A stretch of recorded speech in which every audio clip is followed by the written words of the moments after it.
Sa video na ito ay pag-uusapan po natin ang mga pinakamainit na balita dito po sa mundo ng cryptocurrency ngayong araw na ito. Ayan, ngayon po ay July 11, 2025. Yan, Friday po ngayon. At meron pong tatlong mga malalaking pangyayari na dapat po nating malaman bilang mga crypto trader or investor. Yan. Una po ay ang gobyerno ng Amerika ay mag-uusap tungkol po sa bagong crypto tax policy o bagong sistema ng pagbubuwis sa crypto. Pangalawa ay may issue po na nilalabanan ngayon ang Malta dahil po sa kakulangan ng kanilang crypto licensing process. At ang pangatlo ay ang pamilya po ni Ginoong Changpeng Zhao, siya po ang co-founder ng Binance, ay nagpupondo sa isang bagong kumpanya na gustong gawing public ang BNB Treasury sa US. Kaya yan po ang mga tatlong malalaking balita na siyang ating pag-uusapan sa video na ito. Pero bago po tayo magpatuloy ay pakibasa na lamang po muna ang disclaimer dito sa ibaba ng ating screen. Ayan, simulan na po natin sa pinakaunang balita rito. Ayan po ang US lawmakers to focus on crypto tax policy. Ayan, ano nga ba ang plano ng US lawmakers sa kanilang crypto tax? Ayan, ang mga mambabatas po sa Amerika ay nakatakdang magdaos ng public hearing tungkol po sa bagong crypto tax policy sa July 16. Ang hearing po ay pinangungunahan ng dalawang importanteng committee.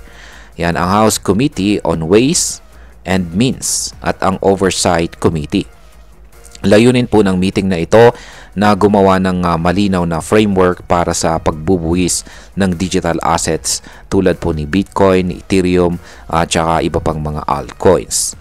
Hindi pa nila binanggit kung sino po ang magte-testify, pero nitong linggo lamang ay humarap na sa Senado ang mga bigating pangalan tulad po ni Ginoong Brad Garlinghouse ng Ripple, si Ginoong Jonathan Levin ng Chainalysis at si Ginoong Summer Mersinger ng Blockchain Association.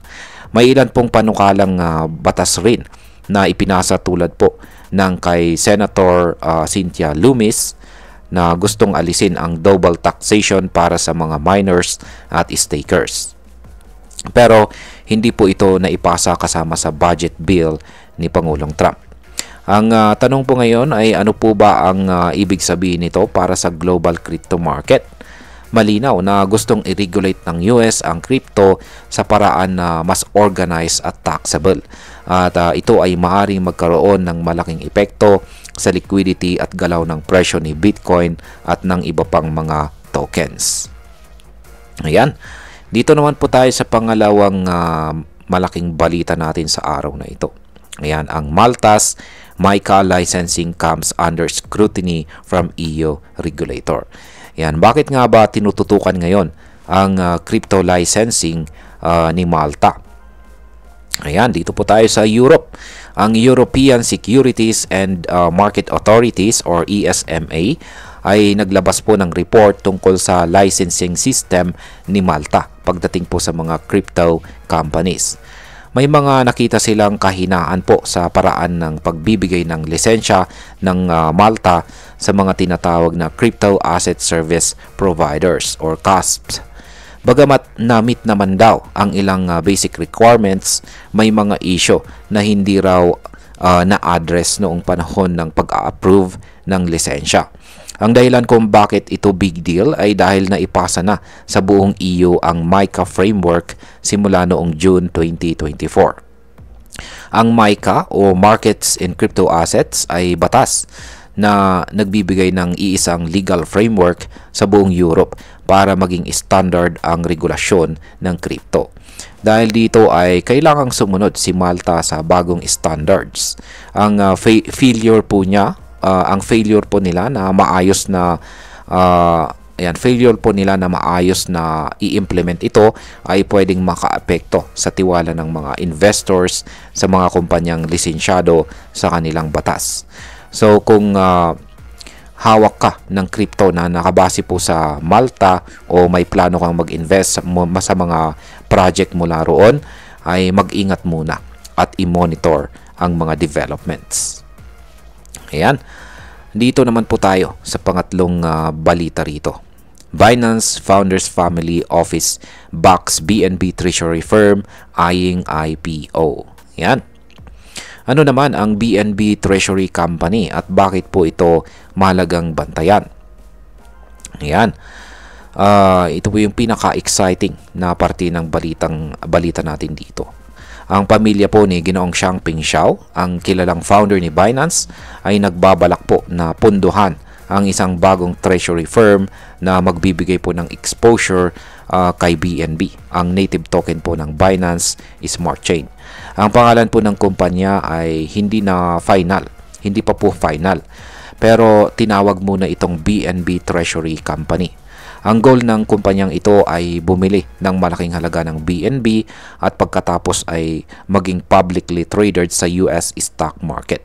Ito ay bahagi ng lumalawak na trend ng mga kumpanyang bumibili ng malalaking crypto assets gaya ni Bitcoin at ginagamit ito para bigyan ng Wall Street access sa crypto exposure. Ang bagong CEO ng kumpanyang ito ay si Ginoong David Namdar na dati nang naging co-founder ng Galaxy Digital at senior partner naman sa 10 Times Capital. Kung magiging successful po ang IPO na ito, malaking bagay ito para kay BNB dahil mas marami po ang makakabili ng exposure kay BNB kahit sa stock market pa.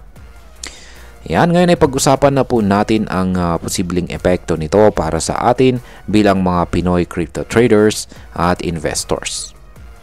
Yan, para po sa atin bilang mga Pinoy na nakatutok sa crypto trading at investing ay malaking bagay po ang balitang ito. Una, kung tuloy-tuloy po ang paglinaw ng tax policies sa US, posibleng tumaas po ang kumpiyansa ng global investors kay Bitcoin at iba pang mga digital assets.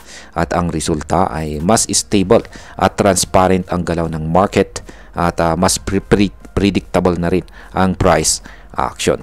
Pangalawa, ang issue naman po rito kay Malta ay isang warning sign po sa atin ito. Bago tayo magtiwala sa isang project ay siguraduhin muna nating legit ang lisensya nito.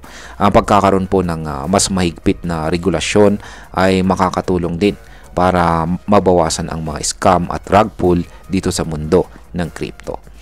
Yan, dito naman po sa pangatlo ay kung magiging successful naman po ang IPO ng BNB Treasury, posibleng tumaas po ang demand kay BNB. At alam naman natin kapag may demand, susunod po ang presyo. Kaya kung may hawak ka kay BNB ngayon ay magandang balita ito. Pero kung wala pa, baka ito na ang tamang panahon para pag-aralan siya ng mas mabuti. Ayan. Bilang panghuli, ang masasabi ko naman tungkol sa mga balitang ito ay para sa akin ay ito ay sinyales na dahan-dahan. Yan, dahan-dahan na pong tinatanggap ng buong mundo ang crypto bilang lehitimong bahagi ng global finance system. Oo, may mga kontrobersiya at mga problema pa ring lumalabas tulad ng sa Malta. Pero sa kabuuan, ang direksyon ay papunta po sa mas maayos at mas regulated na crypto environment. At kung tayo po ay magiging maalam at updated, may malaking oportunidad po tayong mga Pinoy na makasabay at makinabang sa mga pagbabagong ito. Kaya manatili po tayong alerto, lagi po tayong mag-research at huwag po tayong basta-basta magpapadala sa hype. At ayan, hanggang dito na lamang po tayo sa video na ito mga ka-crypto. Marami pong salamat sa panonood. Ingat po tayo lagi at God bless po sa ating lahat.